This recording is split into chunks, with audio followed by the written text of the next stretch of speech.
has not always been, even though we're in Lawrence Township, which is a great school district, we haven't always been at the top. We were on the bubble for several years. We were one of the schools that you would hear about on the news, and we would be a little panicky as if maybe our school would be closed. But I would like to say Pause and Think have been at our school for 2 years, and because of the creative minds of people to come up with so many wonderful programs to work with children, the last 2 years we've scored a B, and we're out of the hole. We were one of only 2 schools in Lawrence Township that their iRead scores went up again this year. 2 years in a row we've gone up. The Pause and Think works with 2nd graders in our school, and our testing is done in 3rd graders.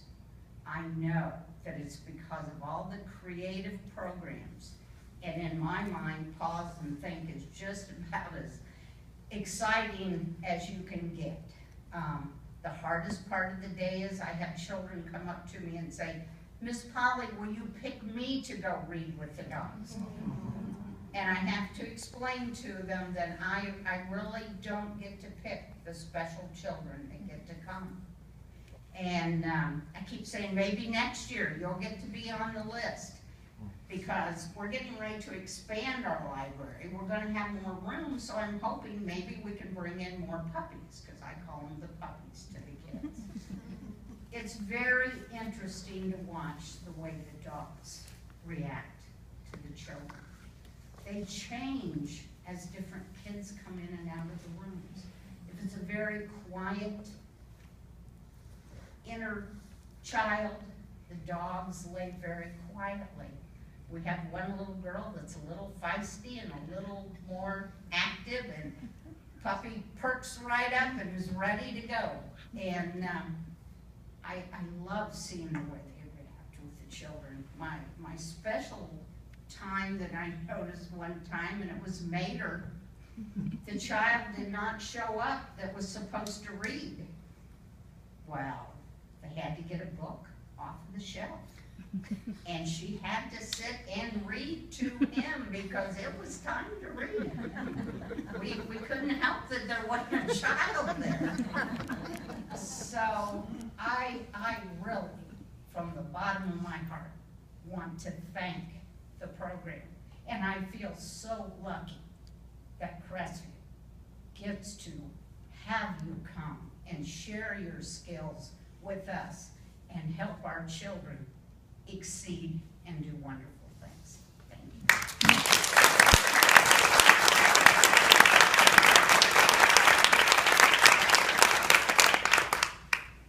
Thank you, Polly, and thank you, Marcia. Holly.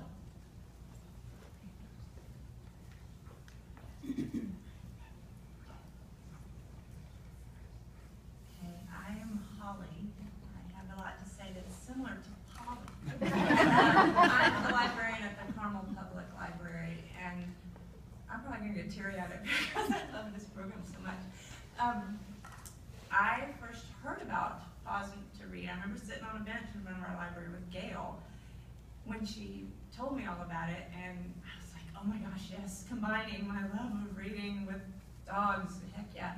So we started that a few years ago, and it's grown, and I can't tell you what it's like. We do it only one Saturday a month so far, but we're going to triple our time starting this summer, just so you know. So one Saturday a month, and I live for it, and I guess the kids do too, and all that's great and all, but it's for me. And you know, it's funny because normally you wouldn't want to work 9 to 5 on a Saturday when everybody else is going doing something. I live for my Saturdays because it means the dogs are coming in. And my husband's always like, I know, you get to hang out with the dogs today. So, but anyway, I wanted to say thank you to these volunteers. I'm looking out at y'all, the ones that, like Judith and Eric. Oh, these people that come time after time, and they have shown up when we didn't have hardly any kids showing up, maybe, but they're always good sports. I always feel terrible. That doesn't happen anymore, but it used to happen. So they'd wander around the children's department with their dogs just to make the kids that happen to be there happy. There's also people that have stayed late if I messed up and maybe overscheduled, overbooked kids. Or every now and then there'll be a kid that we're full and we didn't have time for him, but somebody will say, that's okay, I'll stay late for him. Warms my heart.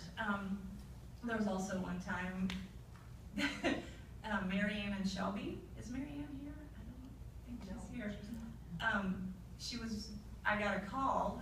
It was like 5 minutes after she was supposed to be here, and I'm panicking because we had kids, we needed another dog, and we have 3 dogs going at once, just so you know. So 3 dogs, and the kids are all in and out, 15-minute sessions. She called and said, I'm sorry, my car broke down. I'm going to get there, though. Like, okay, I don't know what you're talking about, but somehow you're going to get here. She got there. Her car had broken down at 96 and Keystone. So she looked around and saw there was a lot of car dealerships there. She left her car, took her dog, sweet little Shelby, well, you know, the little basset hound walking over, and these people gave her a loaner so she could get to the library. These kids were waiting. So those kind of things happen a lot, that above and beyond stuff that y'all do. And I do just want to say, I mean, we know there is something magical when these kids have a dog and a book. Even the kids that sometimes they're scared of dogs, and I don't know what the deal is if their parents are forcing them to do this. The dogs know how to play it cool. There's one, I think it was, maybe it was, is it Lucy, with Karen and Lucy? Yeah. Lucy knew to put her back to this child because the child was scared and pulling away. And by the end of the 15 minutes, I came back around and that dog was in the child's lap. But also, and you know, it's Carmel. There's a million gifted kids that only sign up for this because they love dogs. That's cool. But you do have a few problem kids in Carmel. Did you know that? And I had a mom, I was looking back through my emails. There was a mom who emailed me, and you could tell she was teary-eyed as she was typing this. Her child was in 1st grade, terrible reading struggles, and hated reading, had learned to hate reading already. But she said, I've never seen this before. He had signed up for a session to read to a dog. She said he, on his own, practiced reading for an hour because he didn't want to let the dog down. And so I just see stuff like that, and especially these Carmel parents that feel self-conscious because they don't come up to me and say, my child's reading at the 8th grade reading level even though he's in 3rd grade. You know, to have this program that's tailor-made for their kids, it means the world to me. And the fact that Kathy, she's so great at communicating with me. You know, sometimes I'll forget, oh, we're going up to 2 hours in the summer. Okay, can you quick find me 3 more volunteers? She does it with grace and never makes me feel rotten. And the fact that y'all come in all weather and you fight the crowds, because how many times is downtown Carmel closed off for some festival or marathon or something? And y'all figure out the parking and new routes, and you don't complain, and you come in and you just brighten up my day, all my coworkers' day, all the people in AV that come see you, all the people in circulation. So it's just a gift to all of us that you keep